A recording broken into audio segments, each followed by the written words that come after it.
السلام علیکم ورحمۃ اللہ وبرکاتہ۔ بسم اللہ الرحمن الرحیم۔ دا دین ٹاکس میں آج ہم بات کریں گے نفل نماز کی اہمیت کو لے کر۔ اس سے پہلے ہم نے نماز کی اہمیت کے بارے میں جانا اور سمجھا تھا، اور انشاءاللہ اس ویڈیو میں ہم نفل نماز کی کیا اہمیت ہے اس کے بارے میں سنیں گے اور سمجھیں گے۔ تو دیکھیں، نمازیں دو طرح کی ہوتی ہیں، فرض اور نفل۔ فرض نماز جو فرض ہے، جسے پڑھنا واجب ہے، اللہ نے ہر بندے پر، ہر مسلم پر فرض نماز کو واجب کیا ہے۔ اور نفل نماز کے کئی اقسام ہیں، جیسے جو نماز ہم نے کبھی پڑھی کبھی چھوڑی وہ سنت بن گئی، اور جس کو ہمیشہ پڑھا وہ سنت موقدہ بن گئی۔ اسی طرح جو نماز اللہ نے ہم پر فرض نہیں کی ہے اور مومن اپنی خوشی سے پڑھتا ہے تو اس کی کاؤنٹنگ نفل میں ہوتی ہے۔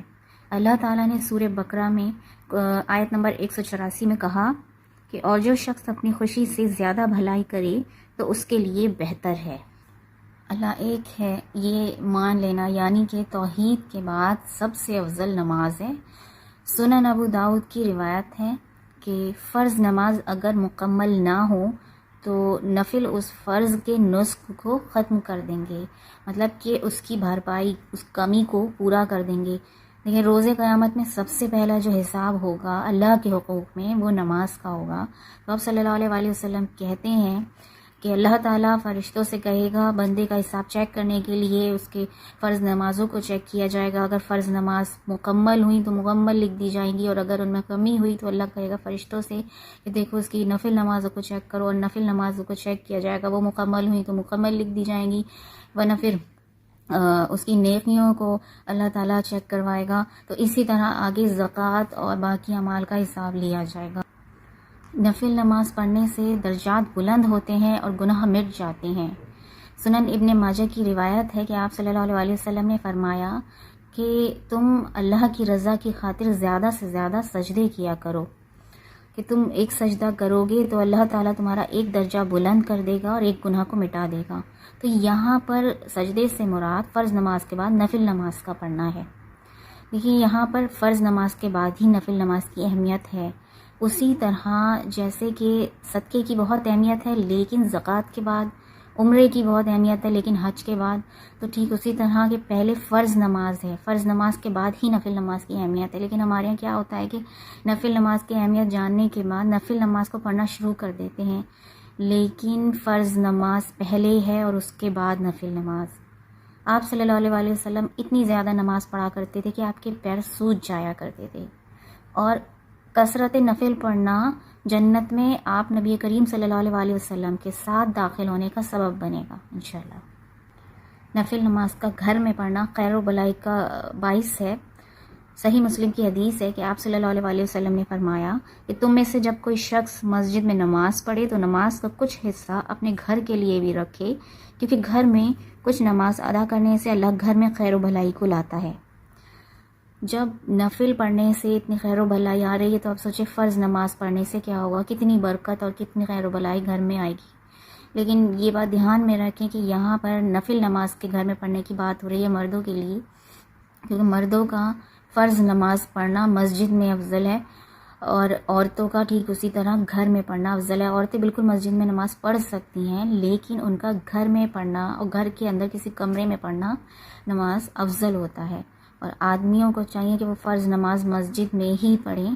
لیکن یہاں حضور اکرم صلی اللہ علیہ وسلم نے نفل نماز کے لیے یہ تاکید کی ہے کہ اپنی نماز کا کچھ حصہ بچا کر گھر میں پڑھیں، یعنی کہ نفل نماز کو گھر میں پڑھیں۔ اور اس کے بہت فائدے ہیں۔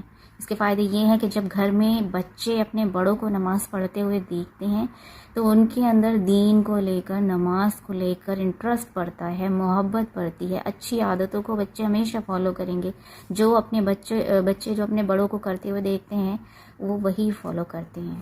اور نفل نماز کے پڑھنے کے بہت فائدے ہیں۔ جب بندہ نفل نماز پڑھتا ہے تو اللہ کی محبت کھینچی چلی آتی ہے۔ صحیح بخاری کی حدیث ہے کہ آپ صلی اللہ علیہ وسلم فرماتے ہیں کہ اللہ کہتا ہے جو میرے دوست سے دشمنی کرتا ہے میں اس کے خلاف اعلان جنگ کر دیتا ہوں۔ یہ ہمارا رب کہہ رہا ہے۔ جو بھی نیک بندے ہوتے ہیں اسی لیے کہتے ہیں انہیں تنگ نہیں کرنا چاہیے، انہیں پریشان نہیں کرنا چاہیے. لیکن آج کی دنیا میں بہت ساری جگہ ایسا ہوتا ہے، کبھی زمین کے لیے یا کبھی کسی چیز کے لیے نیکوکاروں کو تنگ کیا جاتا ہے، پریشان کیا جاتا ہے. اور اس سے پہلے بھی کتنے پیغمبر گزرے ہیں، اولیاء اکرام گزرے ہیں، صحابہ اکرام گزرے ہیں، جنہوں نے بھی انہیں تنگ کیا، پریشان کیا. آپ ان کی موتیں دیکھیں، کیسی کیسی انہیں زندگیاں ملی، کیسی کیسی اللہ تعالیٰ نے انہیں موتیں دی ہیں. تو یہ سب ہمارے لیے عبرت کی نشانیاں ہیں.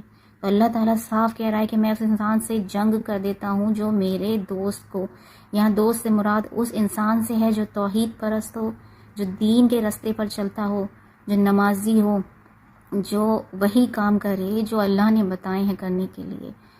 تو ایسے انسان کو اگر کوئی تنگ کرتا ہے تو اللہ تعالیٰ اس کے خلاف اعلان جنگ کر دیتا ہے. اللہ تعالیٰ کہتا ہے کہ میرا بندہ میرے سب سے قریب تب ہوتا ہے جب وہ فرض کے ذریعے مجھ سے قرب حاصل کرتا ہے. جب فرض پڑھتا ہے بندہ تو وہ اللہ تعالیٰ کے قریب ہوتا ہے، اللہ تعالیٰ کا قرب حاصل کرتا ہے.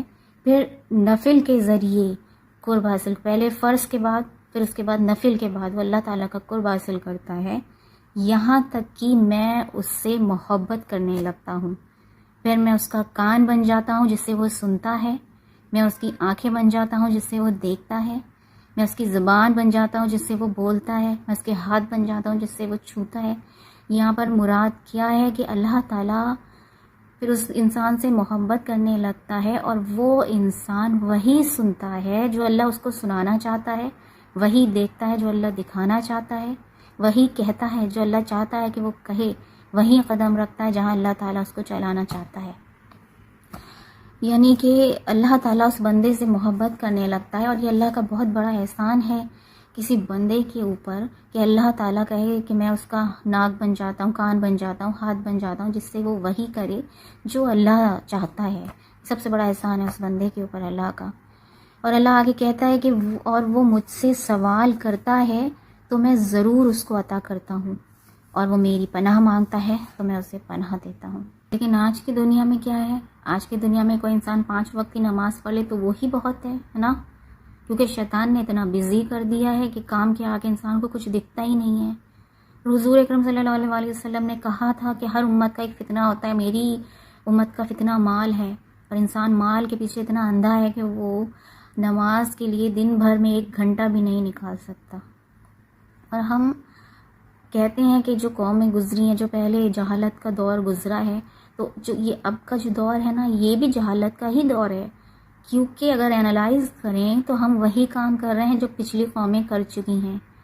پچھلی قوموں نے کیا کیا تھا؟ ناچ گانا، زنا، سارے حرام چیزوں کو عام کر دیا تھا، دین پہ نہیں چل رہی تھی اور اللہ کے بتائے ہوئے راستے پر نہیں چل رہی تھی، گمراہ ہو گئی تھی. وہی آج بھی ہو رہا ہے.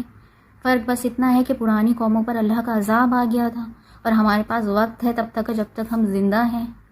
لیکن اس کے بعد اللہ تعالیٰ جو اسٹیج ہے قبر، پہلا مرحلہ ہے وہی. اگر وہ آسان ہو گیا تبھی آگے کے لیے آسانیاں ہیں. اگر وہ ہم نے آگے اسے کلیئر نہیں کیا تو پھر مشکل ہی مشکل ہے. ہم کہیں پر جاتے ہیں کسی میٹنگ میں، کسی دعوت میں، تو ہم ایک تیاری کر کے جاتے ہیں، اپنے آپ کو پریپیئر کر کے جاتے ہیں. لیکن ہم نے اپنے آپ کو آخرت کے لیے کوئی تیار نہیں کیا ہے. خدا نخواستہ کل کو موت آ جائے پھر کیا تیاری رہے گی؟ اس لیے ڈریں، اپنے خدا سے ڈریں.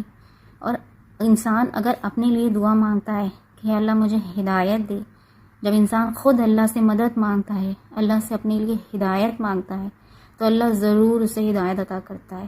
اس لیے اپنے اپنے حق میں اللہ سے ہدایت مانگیں، اپنے لیے دعا کریں، تمام امت کے لیے دعا کریں.